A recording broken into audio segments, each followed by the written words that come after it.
আসসালামু আলাইকুম ফ্রেন্ডস, এটুজেট শিক্ষায় আপনাদেরকে স্বাগতম। আপনারা সবাই কেমন আছেন? আশা করি সবাই ভালো আছেন। বরাবরের মতো আপনাদের সাথে আছি আমি সাইফুল ইসলাম। চলে এসেছি নতুন একটি ভিডিও নিয়ে। সো আজকে আমরা জানবো আপনি ফেনী থেকে হাসানপুর যেতে কোন কোন ট্রেন রয়েছে, সেই ট্রেনগুলো ছাড়ার নতুন সময়সূচি, বন্ধের দিন এবং গিয়ে পৌঁছতে কতক্ষণ সময় লাগবে বিস্তারিত।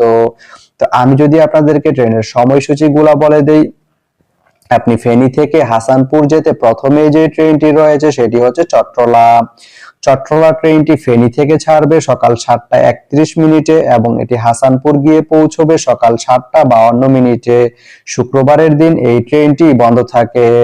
এরপরে রয়েছে সাগরিকা। সাগরিকা ট্রেনটি ফেনী থেকে ছাড়বে সকাল 9টা 57 মিনিটে এবং এটি হাসানপুর গিয়ে পৌঁছবে সকাল 10টা 23 মিনিটে। এই ট্রেনটির কোনো অফ ডে নেই। এরপরে রয়েছে কর্ণফুলী। কর্ণফুলী ট্রেনটি ফেনী থেকে ছাড়বে সকাল 11টা 31 মিনিটে এবং এটি হাসানপুর গিয়ে পৌঁছবে সকাল 11টা 58 মিনিটে। এই ট্রেনটির কোনো অফ ডে নেই। এরপরে রয়েছে মেঘনা। মেঘনা ট্রেনটি ফেনী থেকে ছাড়বে সন্ধ্যা 6টা 43 মিনিটে এবং এটি হাসানপুর গিয়ে পৌঁছবে সন্ধ্যা 7টা 5 মিনিটে। এই ট্রেনটির কোনো অফ ডে নেই।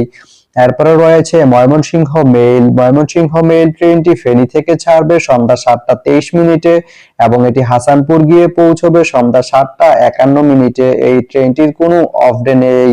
তো আপনি ফেনী থেকে হাসানপুর যেতে এই 5টি ট্রেনের যে কোনো একটি ট্রেন ব্যবহার করতে পারেন। তো ভিডিওটি কেমন লাগলো অবশ্যই কমেন্ট করে জানাবেন।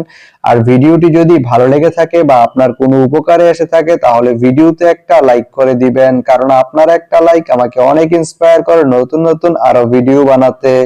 তো ধন্যবাদ সবাইকে ভিডিওটি এতক্ষণ ধৈর্য ধরে দেখার জন্য। ভালো থাকবেন, সুস্থ থাকবেন, এডুজেট শিক্ষার সঙ্গেই থাকবেন।